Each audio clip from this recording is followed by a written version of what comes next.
well. It's a crazy time that we live in here, you know. And welcome really to Over 50, starting over on that. Nice.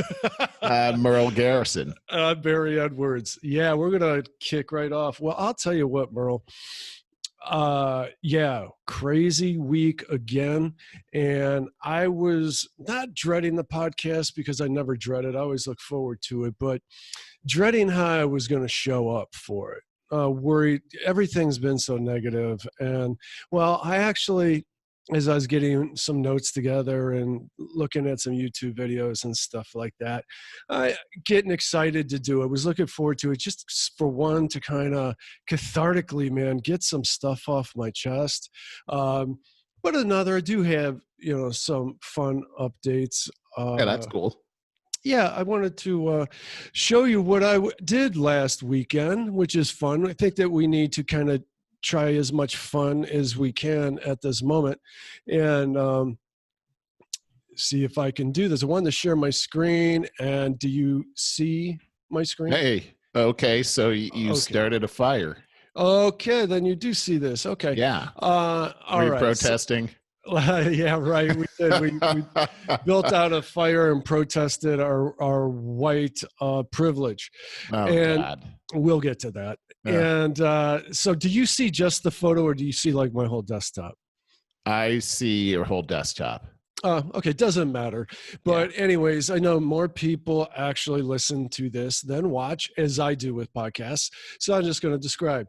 Last weekend, we had one of our retreats out to my friend JT and Allie Croy's house. They're out in Lodi, about an hour south of Cleveland. Yeah, stuck in Lodi again. Yeah, and so they have a place a house that they just built. It's on an old golf course. Oh. And what we're looking at in this first part of this panoramic is the old clubhouse where they lived in for about 5 years.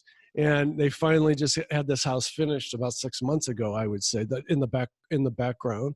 And so this is a panorama going around. So you see the sprawling golf course here. Oh, nice. It's so fun coming out here. So beautiful sprawling golf course hills and stuff. And then I pasted one picture in at the end because we're missing the lake. My panorama didn't go all the way around. And so the lake is the best part. I always overextend myself and come really early before everybody else, and I go out in the kayak and do a bunch of laps around the lake. Nice. And then I help JT looks so nice out there. Oh, it's so beautiful and peaceful. Pleasant and peaceful. Yeah. Yeah. Now, did you oh, and look at the dog. Yeah. So I got some quick slideshow stuff to show you. This is Betty White, and Betty White. Yes. She loves to chase the ball out into the water. So she brings you this stick where that you use to throw the ball. Right. She can't get enough. Poor girl's getting a little older than she realizes. I can see that. Yeah. And so we try to pace her a bit. She doesn't like that though. This is JT out on the hammock. I love hammocks. I wish that I could have a hammock here. Yeah, look how peaceful the setting is too. Just gosh, perfect. That is so nice. This is how different it is out in Lodi versus going to your local campground. We build the fire. JT takes this whatever you call like that, backhoe, backhoe, and brings these giant logs to put on the fire. Oh man, how cool! Because they're too big. They're just too big to carry. You have ants on them and stuff. Oh yeah, but I did carry a lot. You see the thinner ones, so I was in charge of carrying those. But he brought over the big trees. That's a big one right there. Now understand that they cleared out a lot of trees to put that house up, so he's got a lot of wood. Gotcha. And this is in between of the clubhouse. At that. How cool is that? Where most of the party takes place during the day. Fun old campfire thing, fireplace, outdoor fireplace thing in the background. Just so fun. And so that's where a lot of the daytime stuff takes place. When it gets hot, you want to get out of the sun a little bit. You can barely see the edge of the camper in the background. I see that, yeah. Which is where I stay when I come over there. Really? That's where I stayed last night. So this is part of the, you see the fest happening. Now this is towards like 6, 7 o'clock. Martini right there. Yeah. And that's JT and Allie, his wife Allie. And so this was a going away party for Sherry over here. Mike is, I think, the hand right here, and their beautiful little daughter Shay. They are moving to Luxembourg. Which I knew nothing about. Europe. Yeah. It's in the center of everything. I think it's the smallest country in Europe, but you could take a train north, south, east, or west, and you're going to go somewhere cool. Probably an hour train line. Yeah. Oh, yeah, you're right. It is in the center of everything. And this is beautiful little Shay, who's so wise beyond her years. I think she's 6 or 7. Wow. And boy, she is just something else. And always beautiful. The only kid at the party. And she handles herself just fine every time. So here we are at night, winding down. And this is Storm and Norman. And I think love the names. Yes. And I don't think that I got a picture of Rosie, who is another, what do you call those dogs? Just like Betty White. I do it all the time. Friendliest dogs on the planet. Is that a lab? No. Oh, I'll think of it. Oh, and I believe this was the next morning, the few of us that stayed the night. And so we had breakfast, and then things, so it was beautiful. We had such a good time. It's the last picture. And I'm sorry for people that I didn't describe this a whole bunch, but it's just a beautiful setting. Most of it all outside, and just really got away from everything. We needed to get away from the COVID. We needed to get away from the talks of the looting and all of that stuff. And we did. And then it was right about this time that you see here, 11 o'clock to noon, Dan went on Facebook and saw that from a friend of ours, Irby. That's all I'm going to say. I want to keep as much privacy around this as possible. It's not my story to tell, but I'm so affected by this and trying to make sense. His son was shot, an 18-year-old son was shot and killed that night that we were partying at 11:30 at night. This is one of your friends that's at the party? No, he wasn't. Because this was a small going away party. A tight group of friends. Right. So this is where my entire week, went south, along with everything else that's been happening.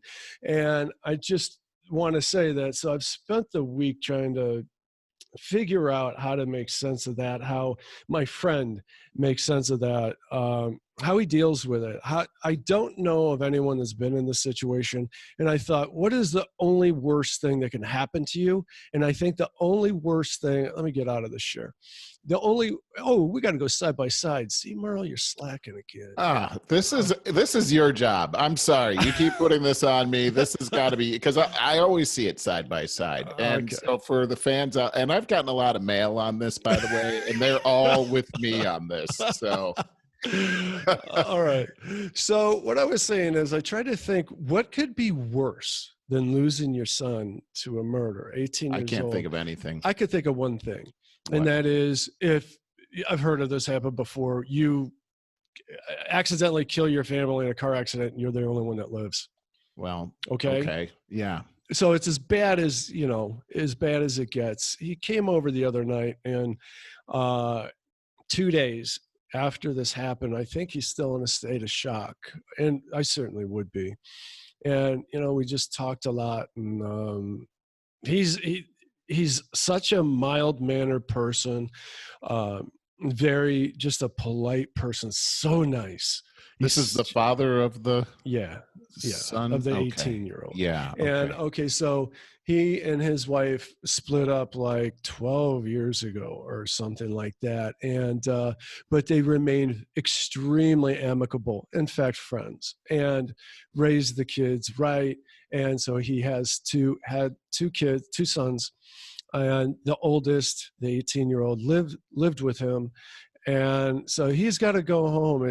I know, like when I've lost my dog, like when I lost Bowser, it was very traumatic for me after 14 years. And for weeks, expecting to see him when I turn a corner of the house, when I go into another room, you think you're going to hear their voice. I know what you're talking about. Yeah. So I don't want to dwell on this anymore. I had to say it because it's been consuming. And I don't want to bring it into our politics discussion either. I want to just it's not my story to tell, but it's just been bothering me so much. I can't not say anything and just say prayers out to my friend Irby. Love him very much. Yeah. Wow.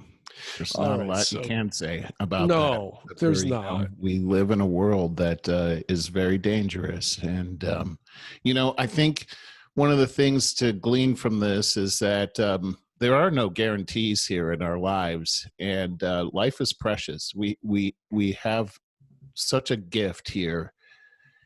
Even with all of these terrible things that are going on around us, and we're bombarded with this all the time, there is this gift that we have where, for instance, you and I get to talk to each other one more time. We get to see our loved ones for another day. And, I think we take that for granted. This story just brings us back, and just, my family, my wife, my friends, I get to be around them and experience them one more day. And, when it's over, it's over. And there's nothing you can do to turn back the hands of time. You have to embrace everything that you have right now and really enjoy it. Find the joy in everything, because life is short, and no matter how long you live, it is short. Remember when we were talking about getting dogs? I think it was you and I privately, and you said you're discussing it with Anne Marie about getting a puppy, and she goes, "Merle, we'll have that dog until we're at least 70 years old." Yeah, exactly. I've been telling everybody that story because, boy, that shed some perspective on this situation. I started thinking about getting a 10-year-old dog at that point. Because we've been talking about getting an older dog too. Hey, I got another piece of interesting good news. A week or so ago, Lisa and I went to go to my mother's or brother's or something, and my AC was out.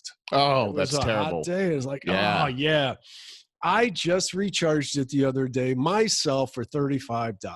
It was easy. You recharged the air conditioner in your car. In my car. Okay. Yes. Okay. Really? It was easy? It really was, dude. Watch a 5-minute YouTube video, go to the store, get the can, but then you got to buy the nozzle part that you screw on and allows the pressure to go in. That's $15. Well, I saved that. If I need it again, say next summer, then it's going to cost me $20 to recharge that thing. Okay. I'm realizing now that I have been scammed on this AC thing, because they're always like, oh, it's too dangerous for you to do this. Yes. Yeah. Neon could go everywhere. You'll blow up.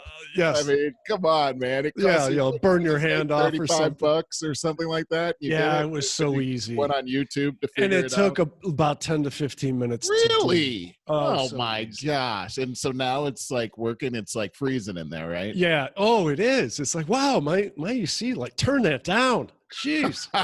I'll catch a cold. Catch some COVID.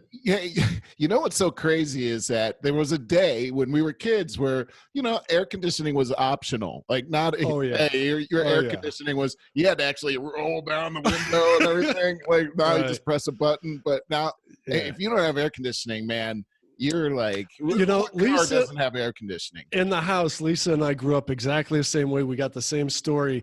Air conditioning for us and our families back then was one fan in the hallway upstairs. Right. You'd be laying there just sweating and hoping that breeze would come through the window, This is my experience too. And as a matter of fact, my dad was so paranoid about things catching on fire that he would say, oh, we can't leave that fan all night, set a fire.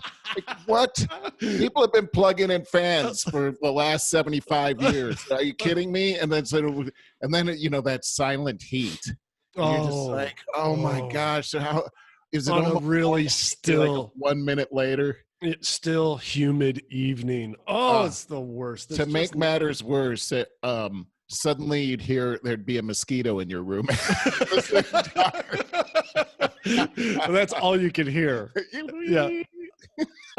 Yeah, absolutely. Hey, I just wanted to mention, as far as the O5O stuff, people that are thinking about going out on your own or improving your web presence, all of that. I just want to mention, I like to just draw from the stuff I've been working on because it's very pertinent.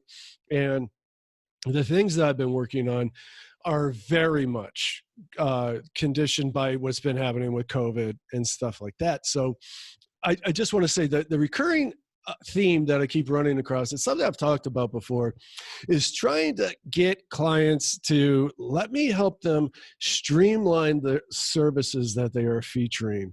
It's called niching down, and it's extremely important.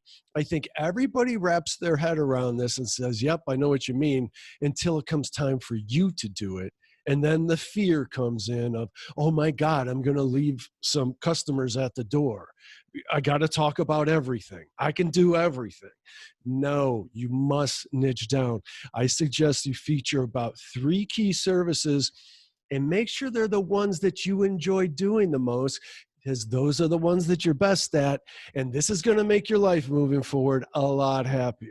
Now, additionally, what happens is when you do this and you start building out the homepage of your website and your social media presence, and then that will turn into building out your SEO, your search engine optimization.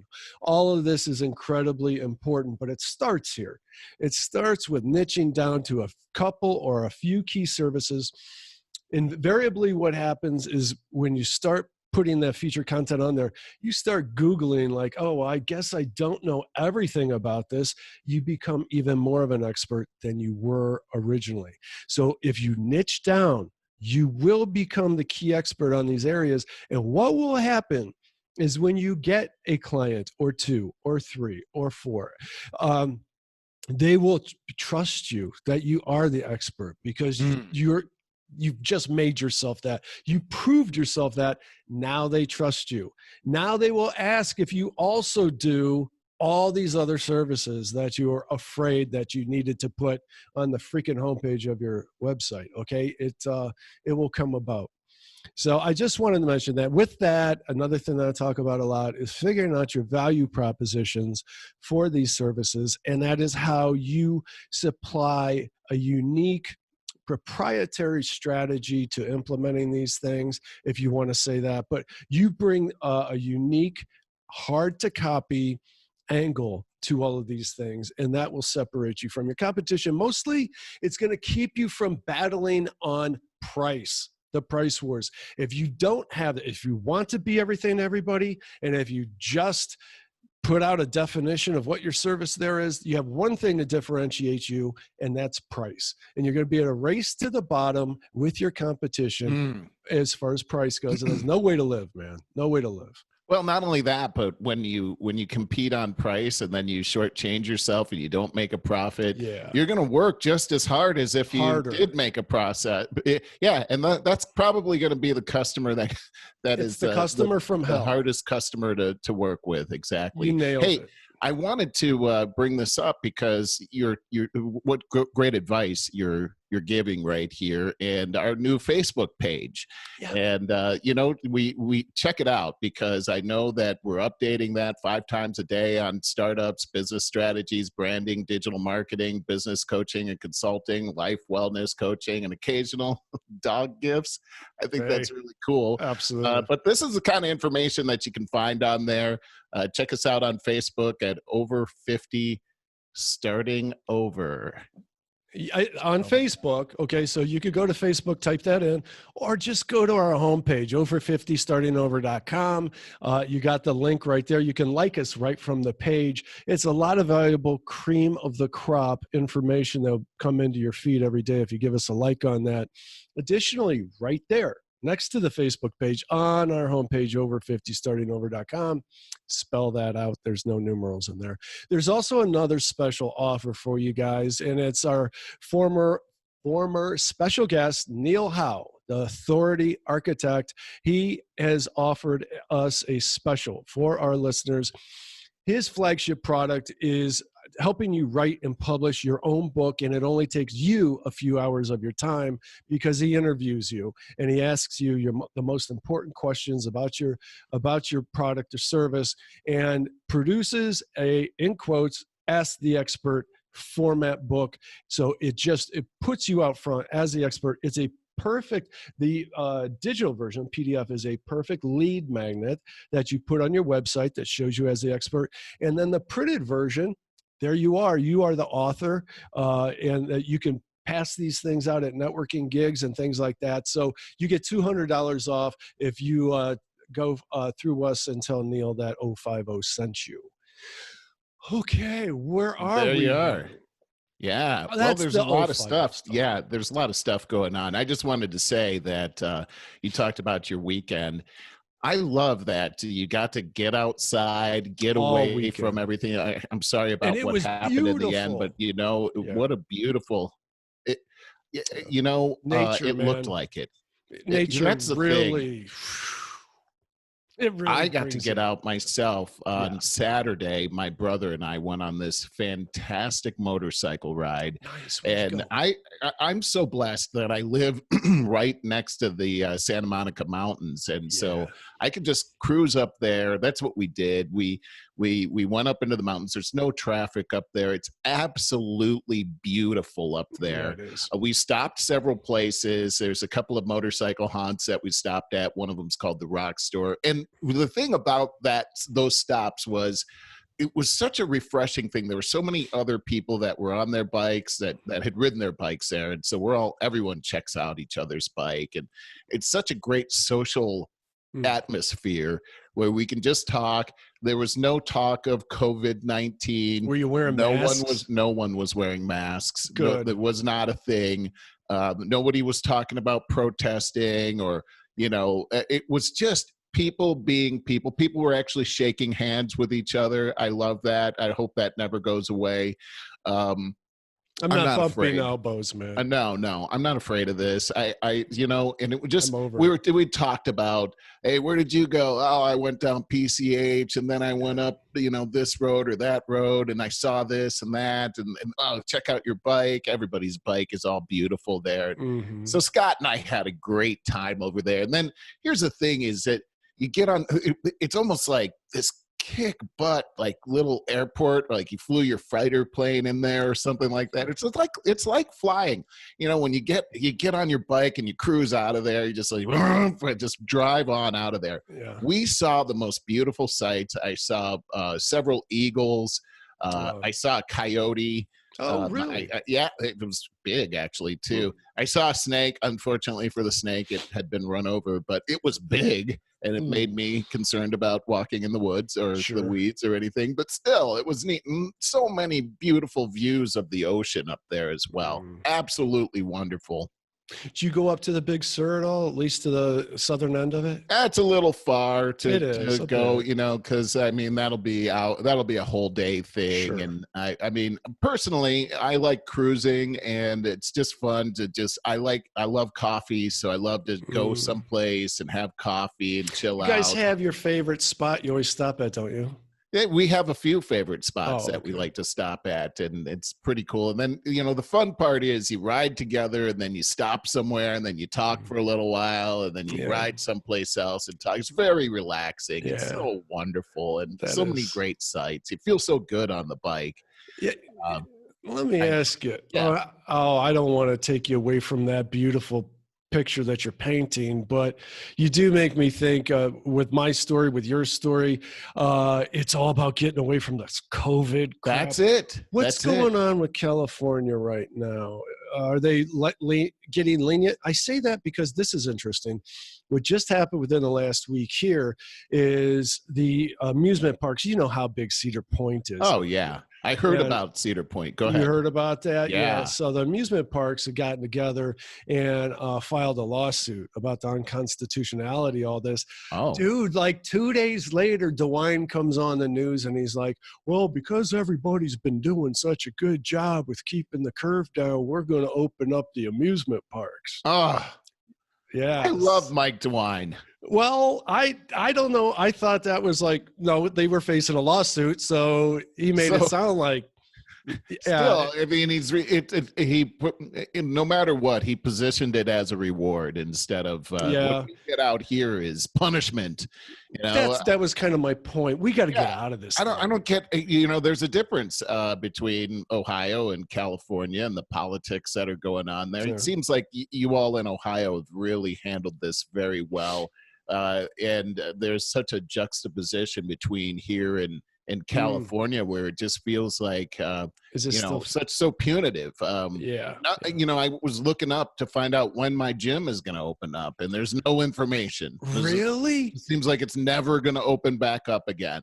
And the crazy thing too is, as I told you, down the street from my house, this whole Black Lives Matter movement, it started out with a few people. And when I came back from my motorcycle ride on Saturday, there were hundreds of people down the street from my house with protest signs and everything. It was a real difference between going out and being in the wilderness and enjoying that and talking to people. And then you got these people that are just going around, with their no justice, no peace, and screaming, and people are honking their horns and everything. And I gotta say, man, it really brought me down, actually. Oh, it is, yeah, absolutely. But it doesn't seem like we're moving very fast. I will tell you that some restaurants have actually opened up. They were open patios, before, but fully open. It's they have to be at 25% capacity. That's all they can do.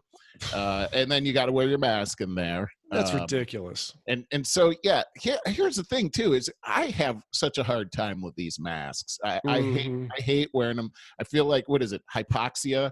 I feel like I'm going to pass out if I got to talk to somebody.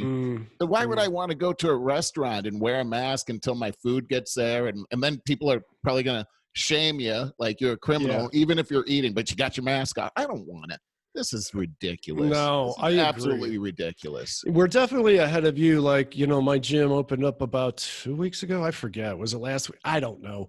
But I just noticed this morning that because what they did do before is they blocked off every other machine just by putting a sign on it that said, due to COVID social distancing, this one's closed. And it's easy. It's Planet Fitness. These people need half of an excuse to not work out, so it's dead. So that was easy. Well, this morning, all the signs were removed too. It is normal. It is 100% normal. I do. So let me ask you: when you go to a supermarket, what's the deal? Are they wearing masks in the supermarket? I would say 75% are. It still feels very oppressive. Still the 6-foot ticker tapes, social distancing. I'll tell you this though, with all of those riots and everything else, if we don't see a giant spike within this next week in COVID, then I'm thinking we've been bamboozled. Yeah, that's kind of, I hate to jump on that. I really do. I already think that. I know. And I keep saying that until we're well beyond this, and looking back at 2020 hindsight, then we can say what we did wrong and what we did right.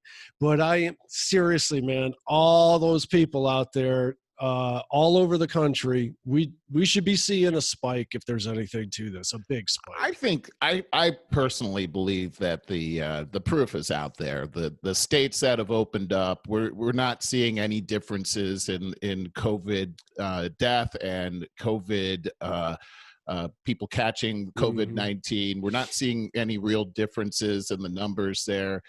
I really believe that this was the biggest mistake that the U.S. government has ever made. And when you take a look at the consequences that have happened, and I really believe that the rioting that we've had, sure, we've had peaceful protests out there, but the thing that just really erases all that to me is the sick rioting and looting that's been going on. It's sick. And it's terrible. And I really attribute that.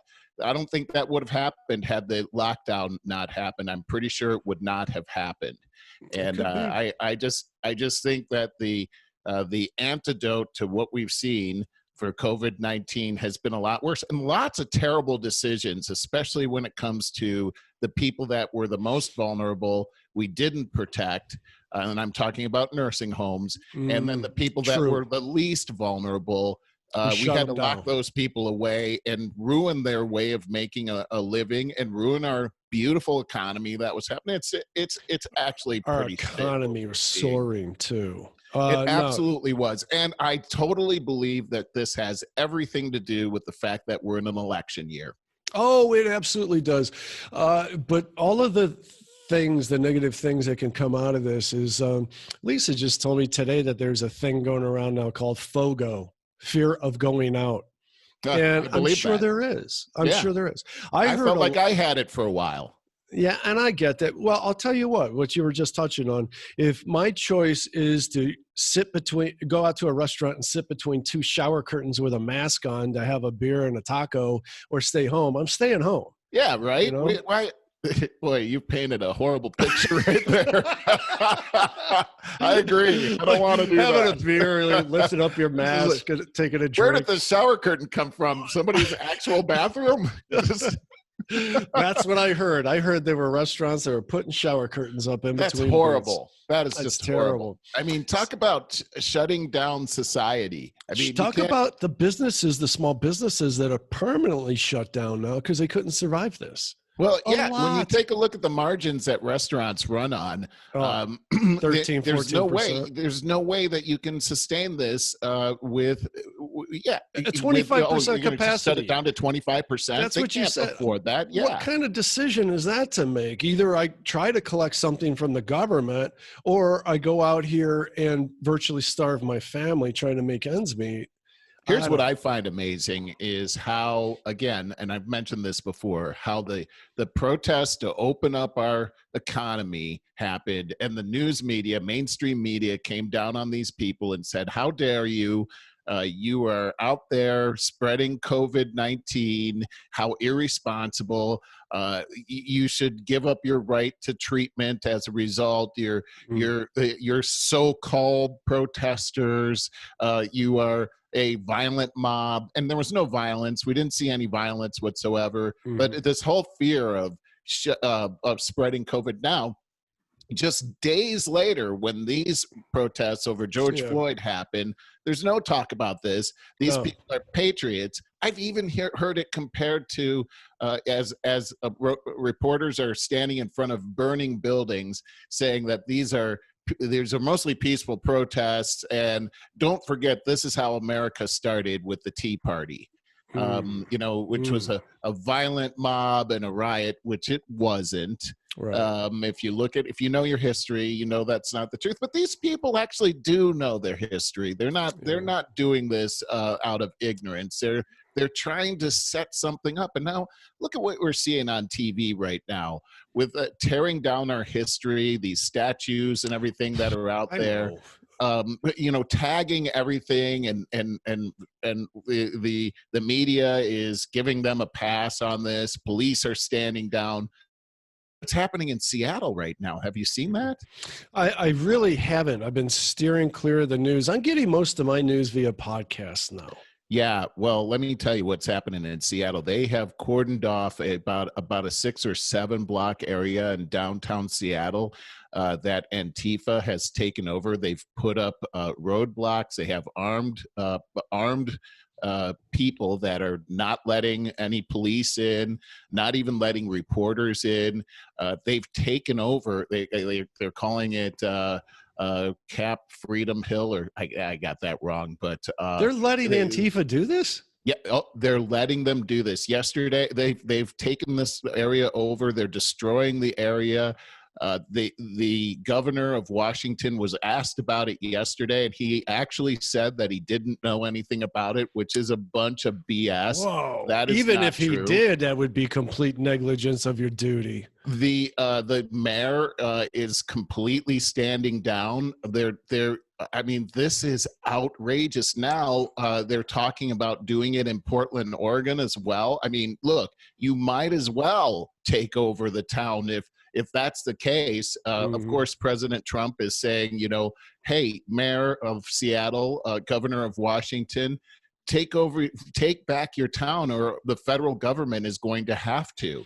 But God, I just have how do to you say, feel about that? Because what I say is let them suffer their own consequences. no, I don't say that at all, because these business owners that actually are inside of that area, they've shut down their business. They've vandalized their business. These people have, and they're actually saying that the business people have agreed to this. Well, the only reason they've agreed to it is because it's lawless, and they'll drag them out into the street and maybe possibly even murder them if they don't go along with this. They're ruining.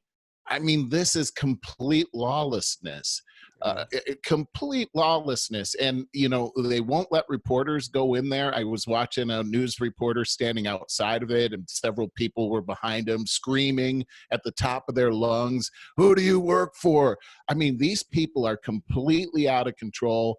And it's complete mayhem. They're destroying the city. Now, think about it. Why would anybody want to go to a town like that? This completely destroys the economy of a town. It destroys the safety of a town. And that one of the things that there's certain demands that they have. One, defund the police department. Yeah.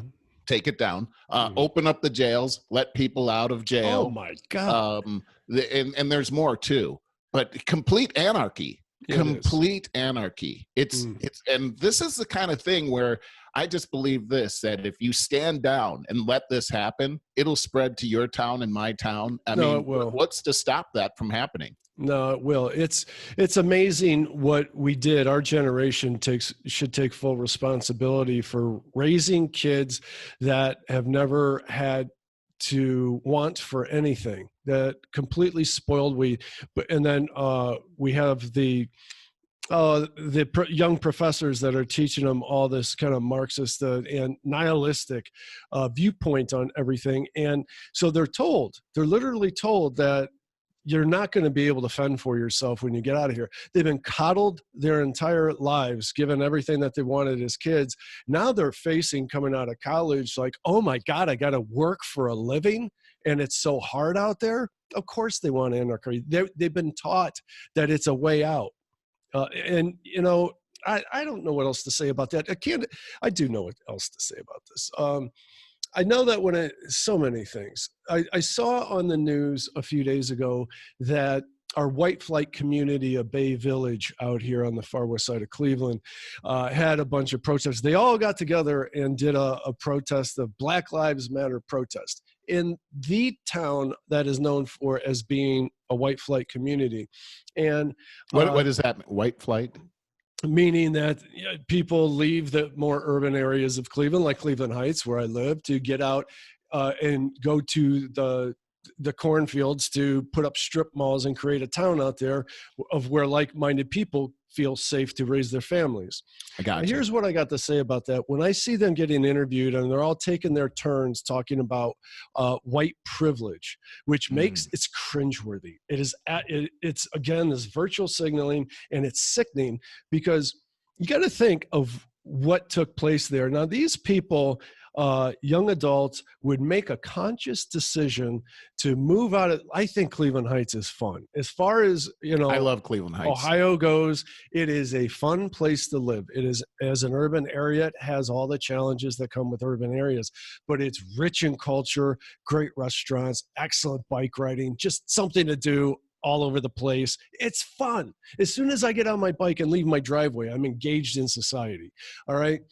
Now, but these people in Bay Village had decided at some point in their young lives, adult lives, that they're going to make the sacrifice to drive 50 miles out to and from work into a very expensive McMansion out there, and have to commit their lives to their corporate America job for the rest of, until they turn 65. They bought into the whole package of what you can do. And it's nothing but sacrifice. Every day they get up in the morning, they got to sacrifice to get out of bed at the right time, to drive all the way out to, most of them probably work in Cleveland. I mean, I say this because I know a lot of people that Lisa works with that are out in that area, and scrimp and save for their kids' education and well-being down the road. It is nothing but sacrifice that they've decided to do early on and continue to do every day. So it's not privilege.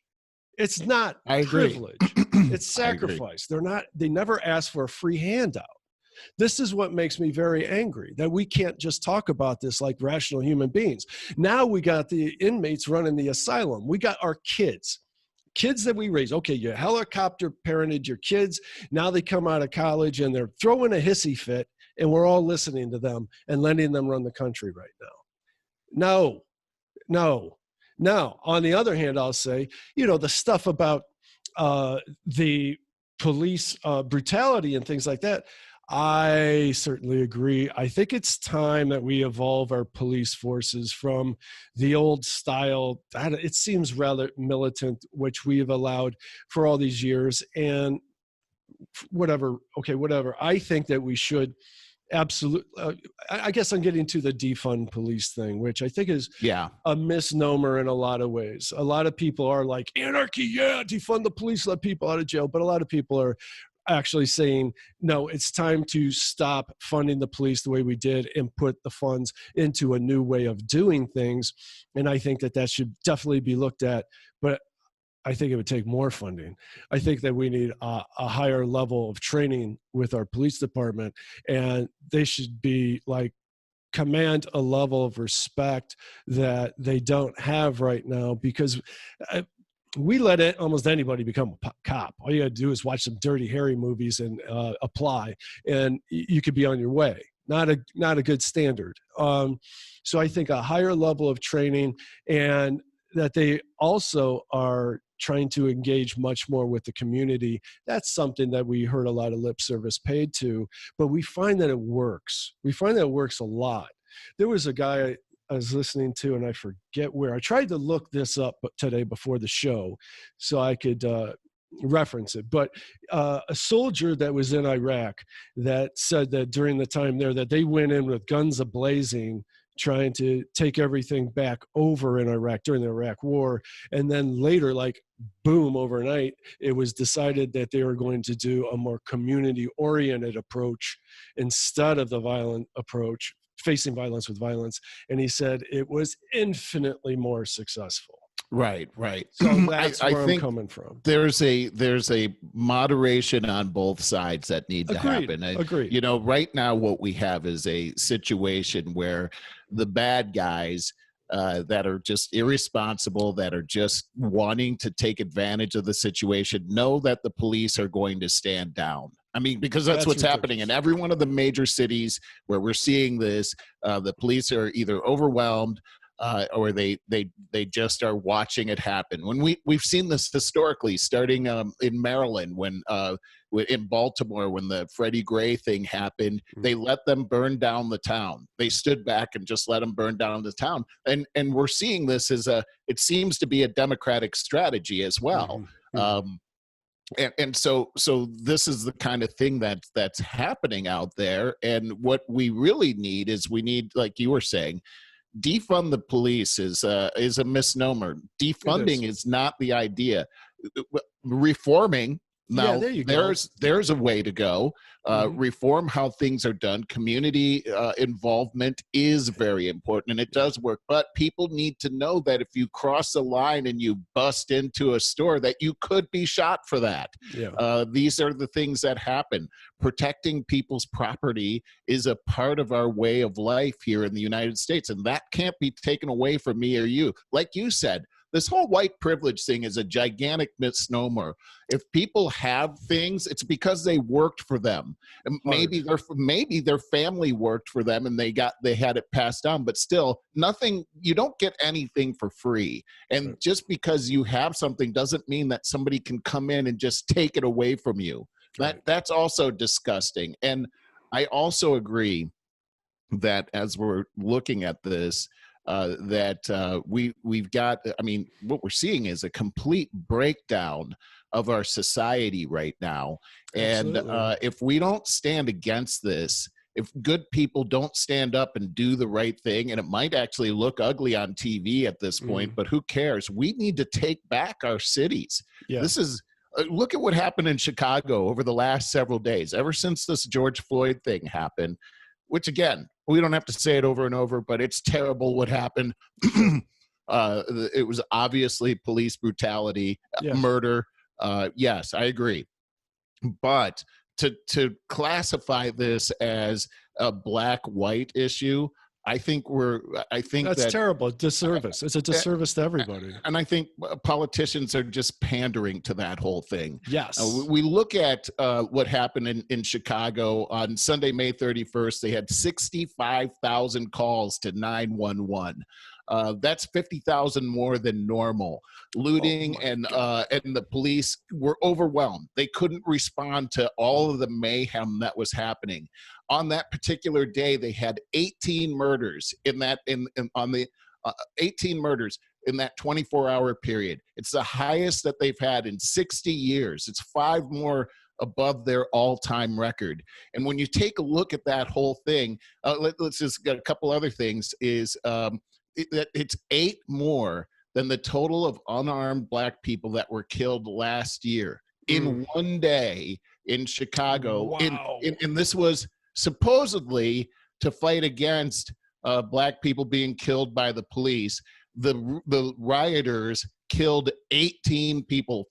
I mean, when you take a look at that, like that alone surpassed all the police in the entire nation that killed unarmed black people last year. That's outrageous. They had since the George Floyd thing happened on Memorial Day, it's only been a few days. It's like 2 weeks. Over 50 murders since those protests began. 250 plus shootings have happened over there, and they're almost all black people.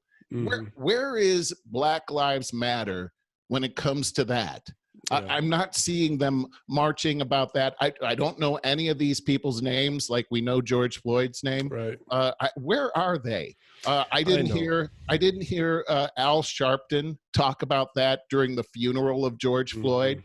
What he did is he categorized this as a systemic racist problem that has happened for. It doesn't even make sense. I mean, can you imagine? Like your family member gets killed in a terrible way, and then Al Sharpton goes and inflames hatred by talking about 400 years of, and he tried to get all like religion. It's embarrassing as a Christian to see him up there pretending to be a Christian minister. I bet. Saying and quoting Bible verses and saying that it's right that we're going to continue doing these things that are happening out there in the name of God. Are you kidding me? It's the Bible verses that he quoted are a dereliction of what Christ stands for. He actually said that there are many punk ministers in the pulpit. Talk about, I know this is a bad one, but talk about the pot calling the kettle black. I mean, come on, baby.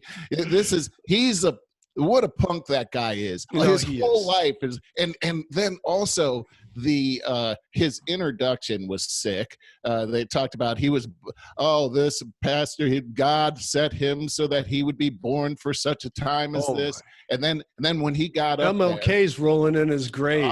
When he got up there, then he asked several celebrities that were stand up, take a bow. Like, are you kidding me?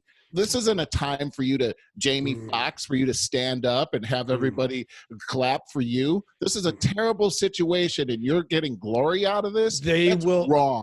Said that last week. These celebrities will take any opportunity to take the spotlight, and they're going to say what you want to hear. Not all of them, but 75% of them. There's 25% really good ones. That may be generous, but 75% will just glory grab all day long, and I think it's actually completely disgusting. These celebrities are pumping all of this money into the bailing out the protesters. But I got to say that the people that are getting arrested are not the protesters. The people that are getting arrested are the rioters and the looters, the people that are creating mayhem out there. And these celebrities, and the names are shocking when you start to, I'm not even going to name them and give them any glory. But the names are shocking when you look into who's actually doing this. And look, you're seeing out there Black business owners losing their businesses. The rioters and looters are taking over their places. They're stealing all their stuff. They're burning the place down. Why don't they invest in what the real problem is out there? I think you were alluding to it earlier, is that what we're looking at right now is upwards of 70% of Black people that are growing up today are growing up in a single parent household. That's it. Right That's now. the only thing we should be talking about as an issue. And Is parenting. No, parenting for everybody. Parenting these people, I said with the white privilege stuff, but the parenting, the way that we encourage the single household with minorities, it's about parenting, man. Well, and if you look at it, having two parents is more effective than any social program that's ever been invented. Do you know that since this war on poverty that has happened since the civil rights movement in the 60s that was passed in our government, that over $22 trillion has been spent in taxpayer dollars for this so-called war on poverty? And it's gotten worse since then. It has not gotten better. Do you know that people that finish high school are they're twice as likely. People that have two parents are twice as likely to finish high school and half as likely to go to prison.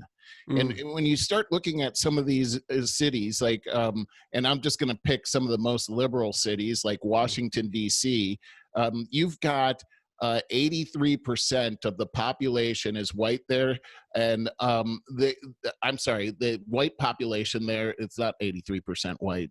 The white population there is 83% proficient in reading, and the Black population is 23% proficient in reading. We've got an education problem out there. We know this. This is in San Francisco. That's a 60-point deficit right there. In San Francisco, we've got a 58-point deficit. Look at these towns. These are the towns that are the ones that are struggling the most with poverty right now. And we know this, that when education happens, that things change. People are given liberty. They're able to get their own business. They're able to take care of themselves. It's the old, give a man a fish and he can eat for a day, but teach a man to fish and he's good for life. There you go. I mean, that should be said every day with the Pledge of Allegiance. It's the coronavirus. During the coronavirus lockdowns, you had right before that, you had the lowest Black unemployment level in American history. And during the lockdowns, that the Black unemployment level goes to 17%. And these are Great Depression numbers right here, 17%. And I've heard that that now it's upwards of 50%.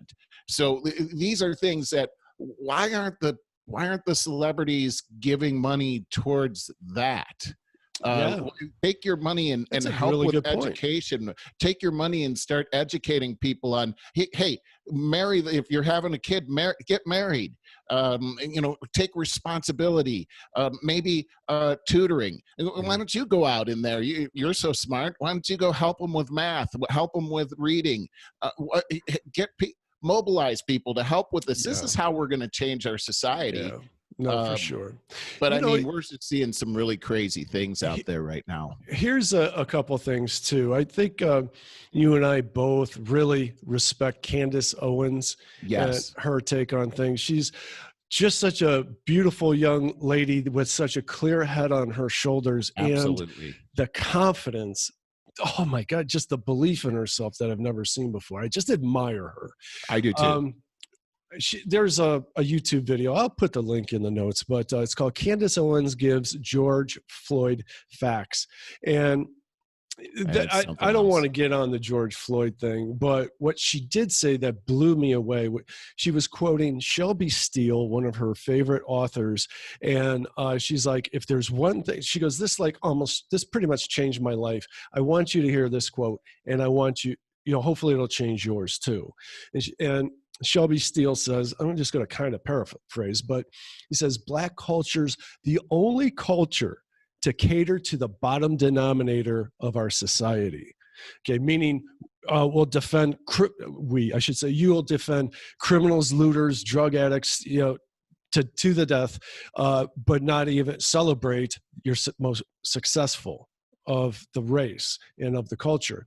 Every other race shuns the bottom feeders, such as the criminals and the drug addicts, and therefore they up their average, whether it's Jewish, white, Asian, name it. Okay, but only Black Americans picket, protest, and riot for the lowest common denominators of the race, Yes. and therefore continue to lower the average, especially in the last 5 years. Not even Latinos do this, he said. Yeah, it's amazing what she is saying, and it's absolutely the truth. I mean, hey, the fact is that most of our major cities in America are now destroyed as a result of what we saw on the video concerning George Floyd, and we've raised George Floyd up as a martyr and glorified him, and now you have people that are actually kneeling down as if they're praying over this whole thing regarding George Floyd. Candace actually points out some facts. I think facts are pretty important right now. I think facts are the things that actually, it's just like business, Barry.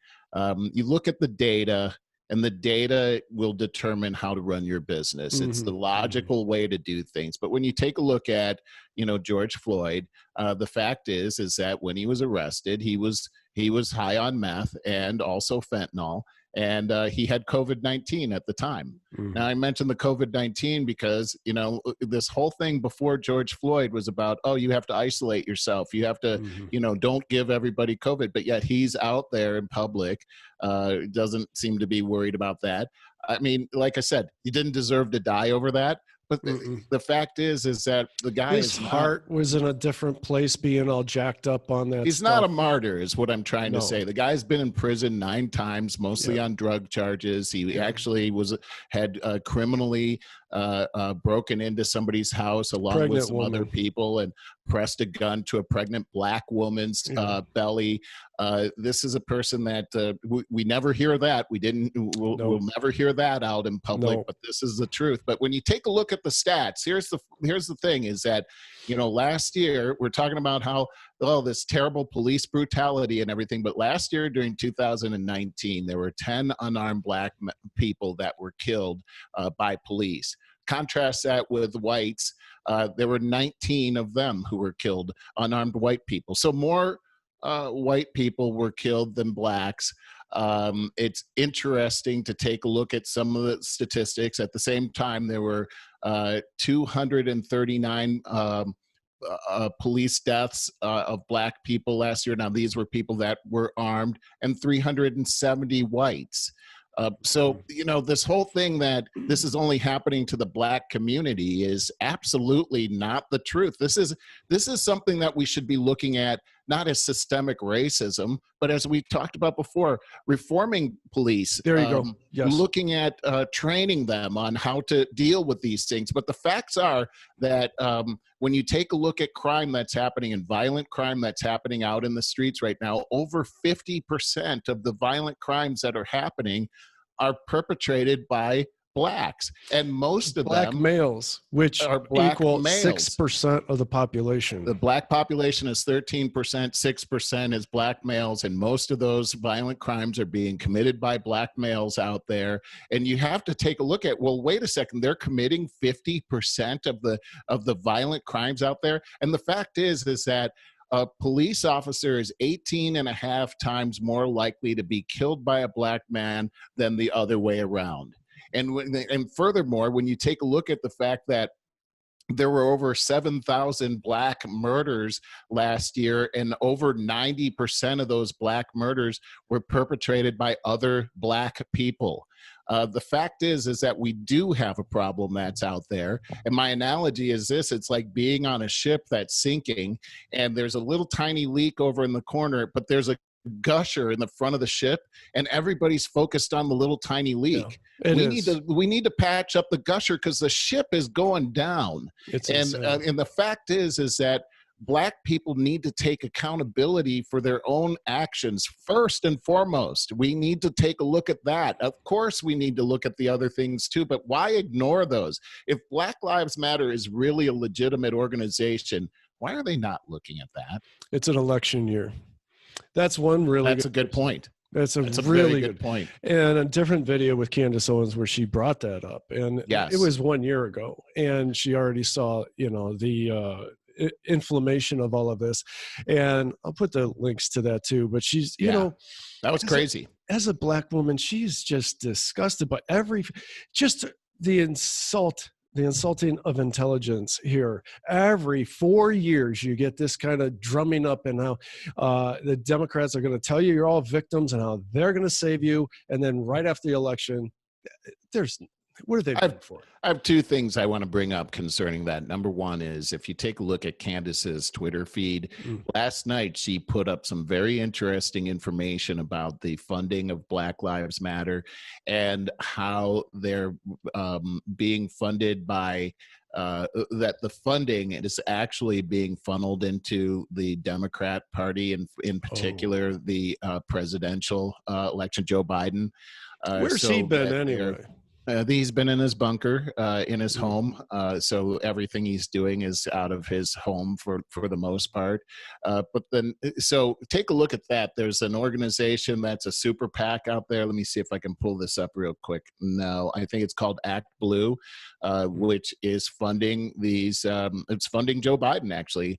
Millions of dollars have gone into this. And so it's not actually going into Black Lives Matter.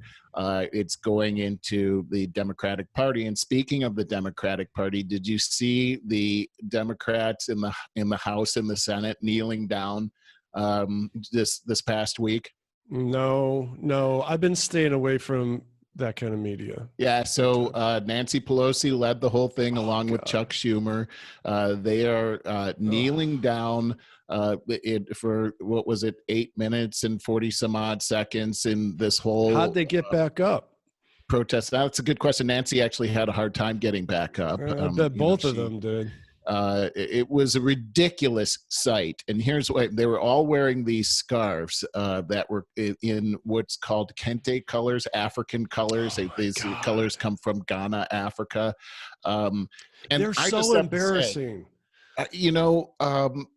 As a Black man, I'm outraged by this. As a friend of a Black man, I'm outraged by it.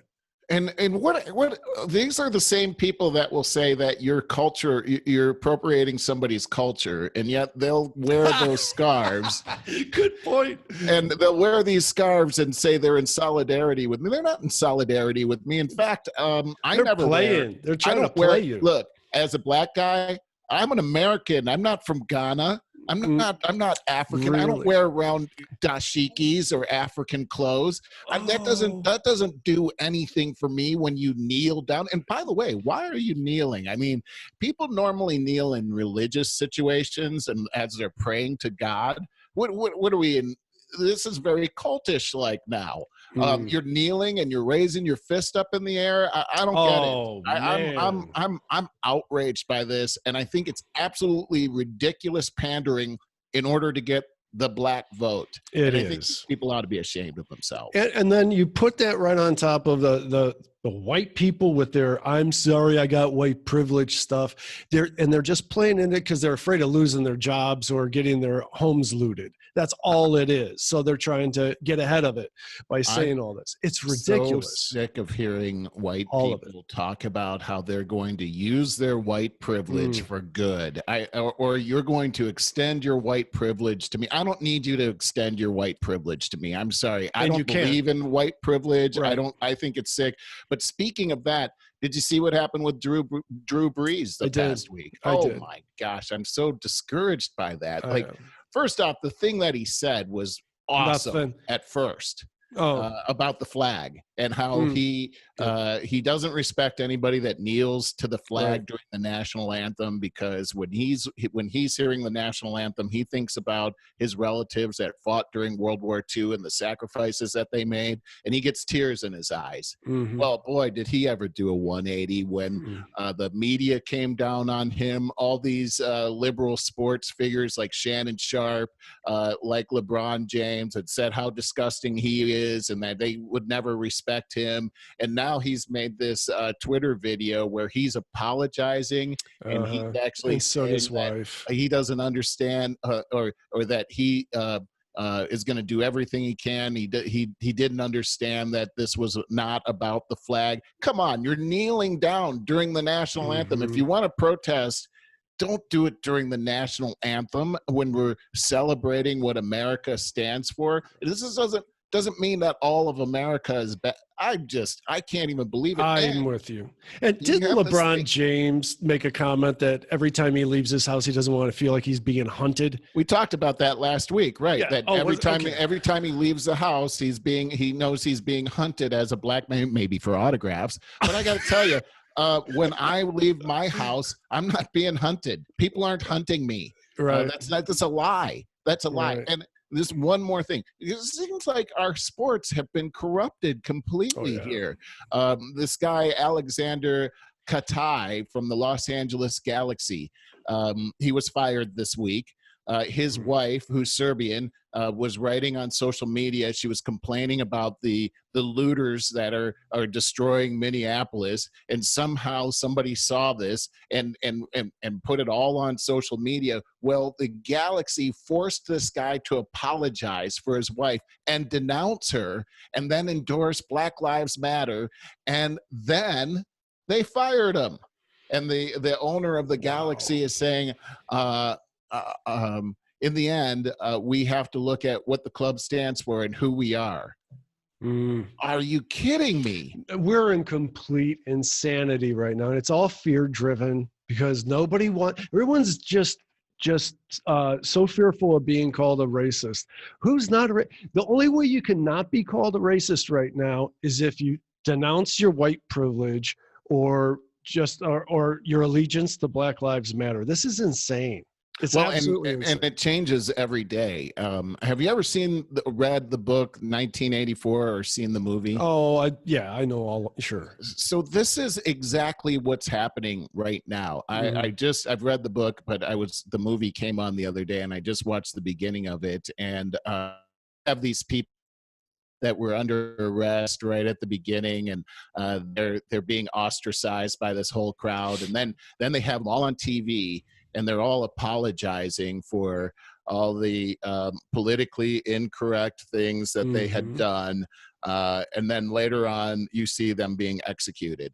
And it just seems like this is what our society, and by the way, when George Orwell wrote this was actually it was all about what was happening in the Soviet Union. And that is what happened in the Soviet Union. It's what happens China, under communism. Nazi Germany. Exactly. Yes. And you see, we talked about this on our show too, how people that were saying what was really going on with COVID-19 early on suddenly disappeared from communist China, and you never heard from them again. This is the exact same thing that's now spread over here.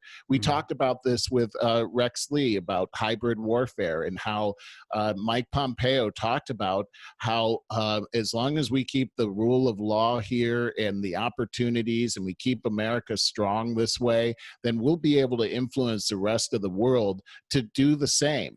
And the world will prosper. But what we've seen here is an attack on our rule of law.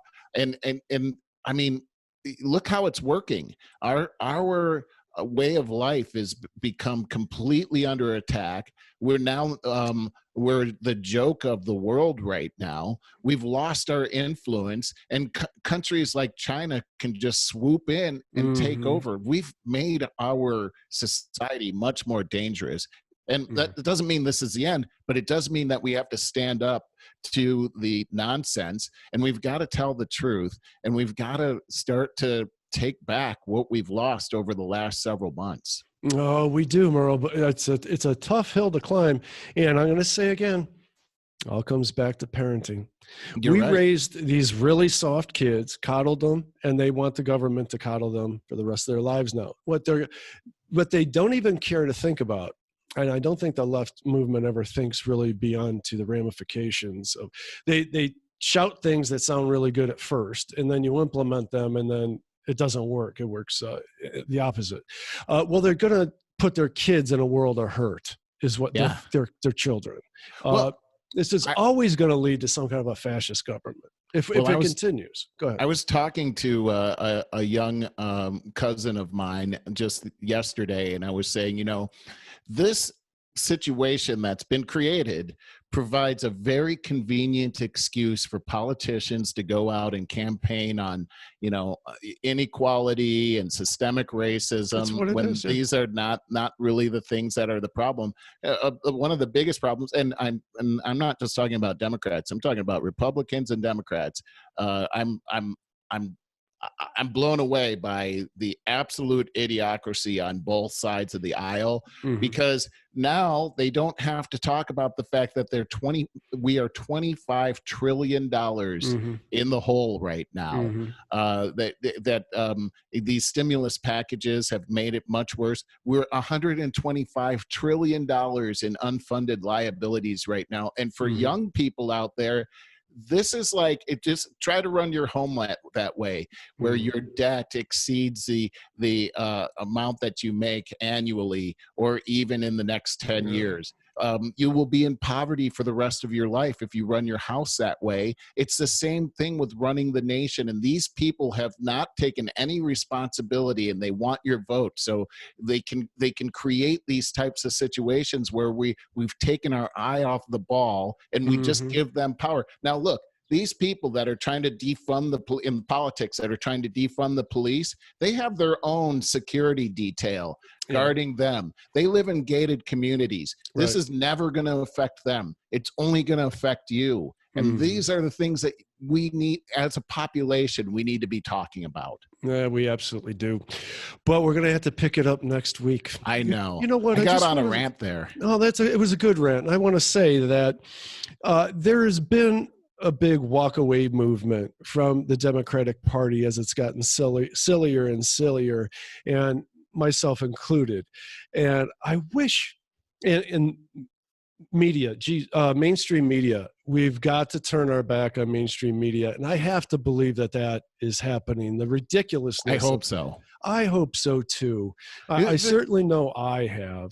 And go ahead. The problem with the walkaway movement to me is that where do you walk to? I mean, who's protecting us? It's certainly not the Republicans. They're not doing anything to protect us. No. There's a deep state thing going on there. I always, when I was younger, I liked the idea of the Libertarian Party.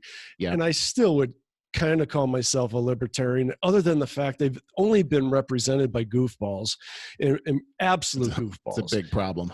It is a big problem. But the ideology, for the most part, is there. I would love to see a resurgence in them or somebody like that. We need a strong third party.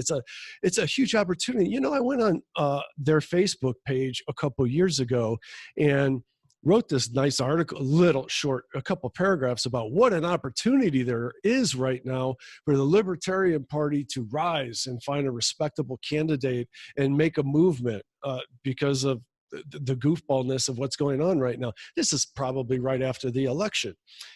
Nothing. Crickets. Nothing. Yeah, why is that? It doesn't make any sense. I don't know. I think we're going to have to take over. You and I, we're going to lead our own revolution. Let's do it. Yeah, let's O5O revolution. All right, Merle, how about we sign off right now? Got a beautiful day out there. After I mark this thing up, I need to grill some pork chops. Oh, that sounds good. Yeah, doesn't it?